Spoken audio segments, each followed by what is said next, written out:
want him oversaturating this thing already up front. But speaking of oversaturating, something that isn't getting oversaturated is the audience getting to see Ahsoka today at was it Disneyland, Disney World? I believe it's Disneyland. One of these places, yeah.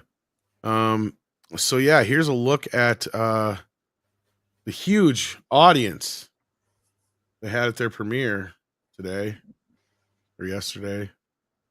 See, 1, 2, 3, 4, 5, 6, Like 7, 20 8, people there? 9, 10, 11, 12, 13, 14, Now 15 or so.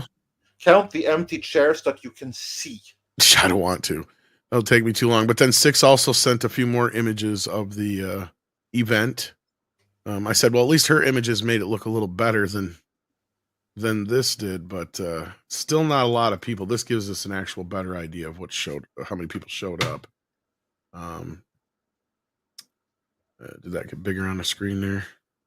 Huh. Yeah, go to the next one. Yeah, as you can see, here's the other angle from the theater, I'm imagining. It's like everybody's in the middle section. Of course, they put everybody together as close as they could, so they could take a picture. And you can totally tell. Go back to that picture again, because you can totally tell that from the picture how they have zoomed in on the middle. But look in the lower right corner there, we see 4 empty seats right there. And if we go behind, this is the middle section. So this is obviously a screening. There's somebody sitting there. Section, yeah.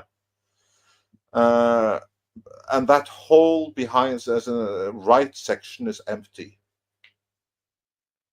And this is probably not that big of an auditorium either, because as you can see, there's 3 people standing by the doors there. Yeah. Oh, this is not good for Ahsoka. Here, there ordinarily should have been a queue to get in. Yeah. And given that this is a Disneyland screening, where's all the YouTubers?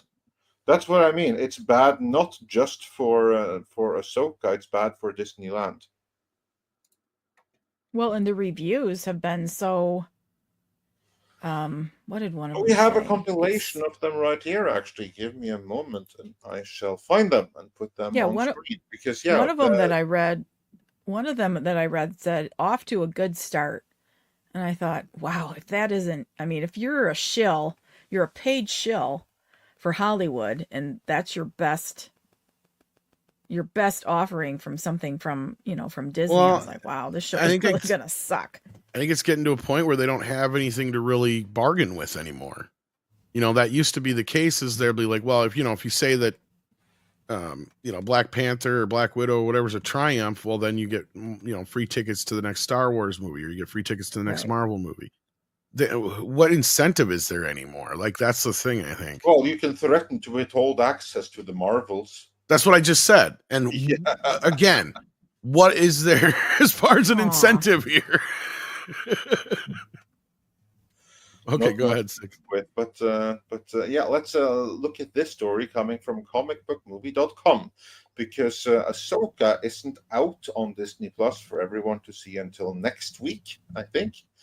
But here, social media reactions for the first 2 episodes now online. And then Mark Cassidy of comicbookmovie.com writes, the social media embargo for the 2-episode premiere of Ahsoka has now lifted, and so, for the majority of critics, seem to be very impressed by Disney Plus's latest Star Wars series. So let us go down and look at some of these reactions. Now, Mark Cassidy, the author of this piece, says, the first 2 episodes of Ahsoka are very good. It really does feel like Star Wars Rebels Season 5. Great news for fans, but others might feel a bit lost at first. Ooh, red flag there. Rosario Dawson plays Ahsoka perfectly. Hera and Sabine solid. Intriguing villains. Adorable loth cats. The hell is a loth cat? Is that like a cat made up in Star Wars paraphernalia? Yes. Okay. Exactly. Josh Wilding, also of Comic Book Movie, says the first 2 episodes of Ahsoka are terrific. Sabine Wren really gets the chance to shine, and Natasha Bordisso is perfectly cast in the role. If you've not seen Star Wars Rebels, I'd at least check out a recap. but this has all the makings of the best Star Wars TV series yet. I'm sensing a theme here in Star Wars Rebels. Germaine Lucier says, I think Ahsoka has a lot of potential. As a Rebels fan, here it is again, I felt a connection to it that was truly special. And yet it's hugely epic at some times and oddly flat at others. Sabine is to stand that though, and by episode 2 I was fully sucked in. It could go south, but I don't think it will. Oh, I'm seeing hedges. I'm seeing many hedges, oddly flat. Well, and it's funny they keep bringing up Rebels because I can't remember which stream we were on, but we were talking about that where some people were talking about whether or not you should have to have seen Rebels and Clone Wars to understand what's going on in Ahsoka. And I said, I think that's going to be a problem. And I think that's where this is going to be one of the, this is kind of bearing it out here with the amount of people that are going to see it. Because these reviews, you know what that tells me? That tells me this is all all those people in those pictures are probably these social media people. That's probably. it. And also, and that's the interest in this. This is how low level it is because I can't remember which show, but somebody was asking about how big that we thought, Clone Wars and maybe it was this show the other morning, Rebels were, and we said it's like on a level of like, or maybe it was another show, but I said, the EU, Clone Wars, Rebels were never viewed or watched by as many people nearly as the movies and even things like Mandalorian probably were. But this is going to suffer, I think, from that problem is that most people aren't aware or care about these characters. They're not into those cartoons, and I think that's going to hurt this overall. I could be wrong, but yeah. Tom, to your point, the next social reaction here, John Saavedra writes, this is 100% Rebels Season 5, so make sure you're caught up before the premiere. Okay, so for Ahsoka, the homework isn't just Ahsoka Season 1, a Star Wars Rebels, the animated series, for those of us who don't give a flying fuck about that. We need to watch 4 seasons of that to get caught up here. That's too much homework for me. There's like 5 seasons of Clone Wars too, isn't there? 6? 6. 6? 7? Holy crap. There's a lost season too, because I think you might be right. Yeah. So then we now have 10 seasons worth of animated series to fully get this one. I think the bright side. One moment, Tom. Griffin Shellup says, for better or worse, Ahsoka is the Force Awakens for Rebels fans. Most traditional Star Wars show yet, but incredibly stiff and sluggish. Sadly, Dave isn't just isn't an interesting director. Hard to judge episodes. Some interesting Master and Apprentice stuff. Ray Stevenson is the standout. It's fine. Okay, this is the one that I believe. This is the one I believe the most so far. Dave just isn't an interesting director. I'm curious what Jonas J. Campbell thinks about that. Thank you for the invite link. Rebels wasn't even that good of a show until they started revisiting all the Clone Wars stuff. Poor Dave Filoni. They keep pushing him forward as the next George Lucas, and he just isn't. I mean, he wishes. I mean, nobody's seriously. pushing him forward. He's the one that's I was gonna say, yeah, he making is. clearing the path so that he is the successor, the de facto one. I've never heard anyone at Disney or at Lucasfilm claim that he is the be all end all. I've never heard George Lucas ever make any public statement saying that he is a worthy successor to Shepard. Or he would have made him the successor. Exactly. Yeah. I mean, even if he would have been like, okay, Dave, you handle the creative side, Kathy, you handle the business side. No. He gave it to Kathy. He didn't give it to him. That's how much faith he had in Dave. The Texas phrase that's extra applicable with Dave Filoni's fashion choices is he's all hat and no cattle. Mm-hmm. He just really can't do it with anything but someone else's IP. And at this point, he's borrowing from himself. And that is a copy of a copy of a copy. I can't see it going live action and getting better. Yeah. And I mean, I'm not going to say that the Rebels and Clones don't have their fans. That's not what I was saying earlier. I was just saying they're not nearly on the level as the movies and stuff were. If I Basically, may, they have their own audience, those who are into absolutely. animated Star Wars, and there's But it's nothing niche. wrong That's with the that. problem. Yeah. Exactly, it's niche. And again, for carrying on this theme, Eric Davis says the first 2 episodes of Ahsoka are a lot of fun, especially for fans of Rebels and Clone Wars. So then they must be significantly less fun for everyone else. That's all I keep hearing. Ahsoka's fight scenes the most. The first episode is written and directed by Dave Filoni, and it's my favorite of the 2. Definitely more serious in tone. This is some good Star Wars. Yeah, provided you have seen Rebels and Clone Wars. This is the recurring theme I'm getting here. Yeah, I mean, this has got to be like, getting into the Lord of the Rings by starting with Return of the King or something. Yeah. Like, I'm sure it's not nearly on that level. Don't get me. I would say it's starting with Rings of Power. Oh. Thank you. I was gonna get to that script. But he beat me to it. But I was like, well, wait a minute. Oh, and we also have a tweet from the Chill of Chills here, Stephen Weintraub of Collider, Oh, who lovely. says first 2 episodes of Ahsoka are really good. Yes, if you'd ever say anything else. Right. Even if you've never seen Rebels or Clone Wars, it's super easy to follow. You sure about that? Because the others don't seem so sure. Impressed with the action and how it's all story, no side missions or filler. Ooh, Ow. shade at Jon Favreau there. Can't wait to see episode 3. Wish I could watch future episodes on a movie screen. Shade at Favreau. That's all Filoni's, the side quests. Now he is Yes. sucking on Filoni's helmet there. Holy shit. I just don't see this being that good. They're trying to make Ahsoka into an old wise Jedi because they can't have a man be an old wise Jedi. I hate to be so jaded against this company right now, but my expectations are so low. And saying here's the live action version of some cartoon characters. You're right. This should be the Luke Skywalker series. Absolutely, that would be. You know what? I could stand. I would be excited about this if this was Luke Skywalker. And I like Ahsoka as a character, generally speaking. But the idea that, oh there's Chopper. There's his Dave Filoni's self-insert right there. I just see this all as they could go get cosplayers, and the cosplayers would do a better job with it than they would do here, because they would actually be acknowledging the things that they like about the Clone Wars and Rebels. Everything they do is, we promise you we'll remind you of the thing that we used to do. They never have anything exciting and new to do. It's all, please remember how you felt when you were a child and you watched this. Yeah, that's kind of like what I'm getting, because on the plus side, if we are to go from these early reactions, and here's the thing, this is what one always must keep in mind. These are especially invited attendees to this particular screening.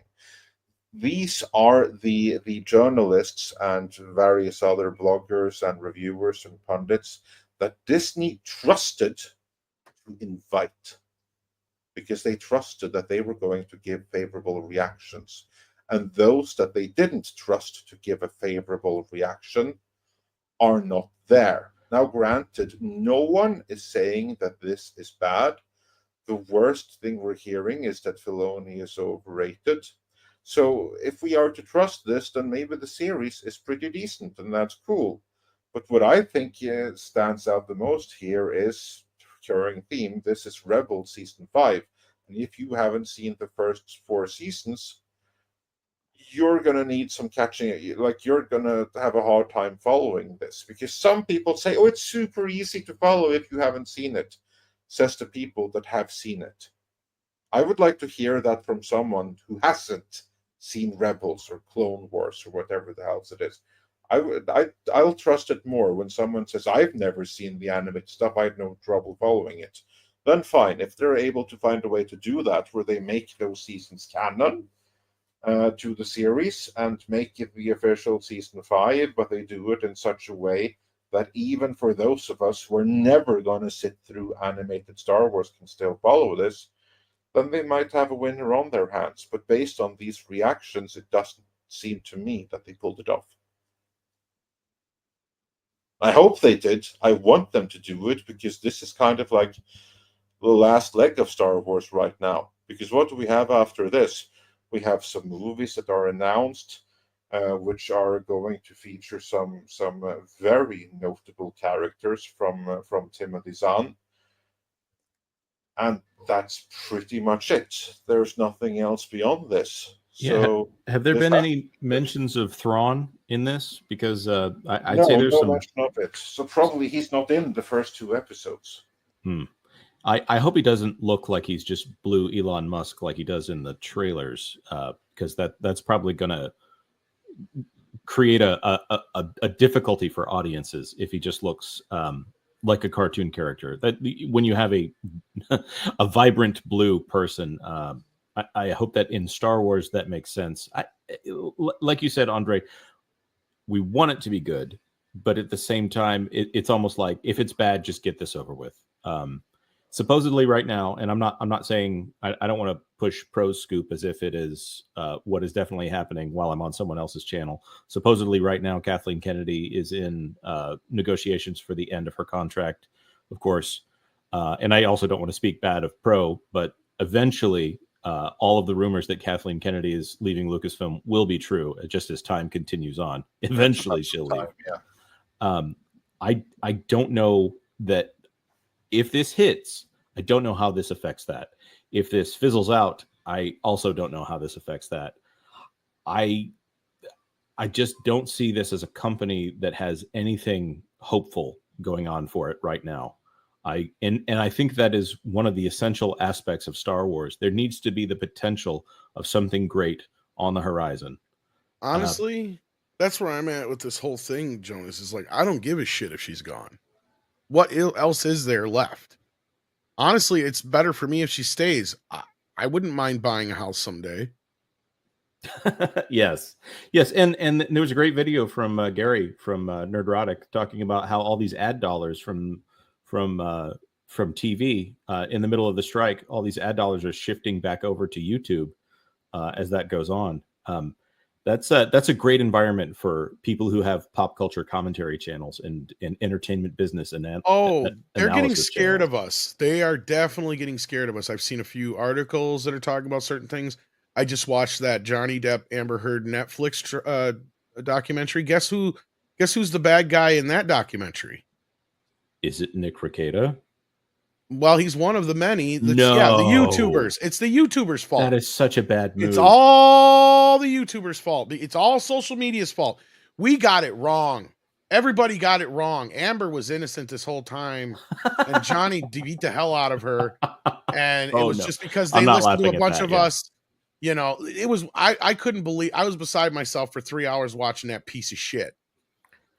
I don't know what the strategy is there by going after a group of lawyers who create content on a regular basis and then copyright claiming those lawyers. I feel like that's just stoking. Well, the hilarity of a hilarity is, Jonas, is they have the shot. They show the bit where they have that guy from TMZ when Amber's lawyer was going, you're just going for your 15 minutes of fame. That's why you're here. And he's like, well, no, actually, I'm putting myself at risk because TMZ is very litigious. And I could say the same thing about you as far as taking Amber Heard on as a client. And then right after that bit is when they go off about YouTubers and how much money they're making over this whole trial. It's like, you mean like NBC, Fox, CNN, everybody else? That's right. They're the only ones that are allowed to comment on this and run ads against it. They are the ones that we all need to listen to what they say. Sorry, I went on a tangent there. But yeah, it's the same kind of fucking thing to me. That's the only reason I brought it up. But anyway. Well, on the idea of them being scared, I think that speaks to what Andre was saying about those empty seats there. There's two situations there. Those numbers were either low because they couldn't find anyone that they would trust to review this series fairly, or two, they couldn't find anyone who was interested in commenting on the new Ahsoka series. I don't think anybody showed up. The situation is really bad for them if they can't find someone who is willing to praise them in the Anaheim area. Los Angeles is full of people who would love to compliment something. Oh, and that's who showed up. All the bigger, dick sucking YouTubers or influencers and critics showed up to this, and that was it. All 20 of them, 22 or whatever it was that were there. because we saw the pictures before. I don't know if you saw them too, but yeah, there wasn't very many people there. And they made sure they had lightsabers. Hey, we're gonna hand you some of these for the photo shoot just in case you didn't have one. So you saw them, exactly. So you know what I'm talking about. Oh yeah, I watch Midnight's Edge when I'm supposed to be working. Yeah, this is my addiction. You send me that link, and I'm like, he's lying, boss. I don't have time, but man, I'd love to get in here and I don't need you getting fired. Oh no, well, I just watched a video that Star Wars put out about the fan events that they had. Apparently, they did it at Disney World too, and Lucasfilm. And they had a table showing the Ahsoka horns, the blue and white stripes, laying out for fans, to take. And they did some creative editing, I thought, when they showed the scenes of people actually in the theater. That it looks like they're trying to hide the lack of people willing to sit and see it. I mean, I wouldn't cross the street to see it early. I'm happy to wait till the Tuesday night. I also noticed that one of the few pictures they put up was a dude wearing the Ahsoka ears. Yeah, there. Yeah, of course. Yeah, we showed that too. Yeah. Of course you did. Of course you did. So yeah, no, I'm not surprised that this thing is going to be DOA. I mean, I don't know where they thought Ahsoka was. Ahsoka is a supporting character at best. She has not been established yet in a way that I think the general audience is willing to accept her as a lead character right now. Yeah, I mean, even The Mandalorian was a bit of a gamble. They technically rejected her because she had her theatrical debut in the animated Clone Wars thing, and they hated her back then. We hated her. She breaks continuity in canon when it comes to Anakin Skywalker's character. She was like everything that was annoying. She had a fucking nickname. She actually made Anakin look less whiny. Yeah, but then people said she got better throughout the show. Well, I got to take their word for it because I was, and you've said it too, 6. So I mean, I appreciate it, that could be the case. And I mean, I liked her character when she showed up in Mandalorian. I like Rosario Dawson as an actress. She's probably in my top 10 actresses. I mean, so I don't have an issue there. My issue is just that I don't give a fuck. Like, I'm seriously hit this brick wall with Star Wars that I do not care. They have screwed the pooch. The 3rd season, I got to 1 or 2 episodes, I think it was, of Mandalorian, and I checked out. I was done. What if they have Ahsoka and Sabine making out? They need to have a hotter Sabine. Is Axel Braun? I'm sorry, I shouldn't have said that. That's past my. Because I don't trust it with Filoni directing. That's the problem, 6. Well, the odds are pretty high that they're going to make. I mean, Hera's in a committed relationship, supposedly. Ahsoka and Sabine would be the highest on the likelihood to enter into the diversity index there. I would be surprised if they don't. Like, I would be surprised. Well, one of the reviews that I read said, where is it? Total Film said that there's a complex bond between Ahsoka and Sabine. Oh no! Oh, there we go. Oh, scissoring. No. It's gonna be read that way, even if they're gonna read them as a gay coded, even if they don't actually write it that way. You're right. That would be controversial because Ahsoka is the teacher to Sabine, if my understanding is correct, and teachers aren't supposed to be doing that to their students. Psh, you ain't been to college. That's a really good point. And if he was, I went to 2 colleges. No, it was a joke, dude. He's taught at college. I'm sure. I don't know. Fuck. He built a college. I don't know who he is. I didn't. He's been on both sides of that table. And he burned down a separate college. We don't talk about that part. I like turtles. This clip was taken from Midnight's Edge in the Morning, which streams live every Monday, Wednesday and Friday at 9 a.m. Pacific Time on the Midnight's Edge main channel.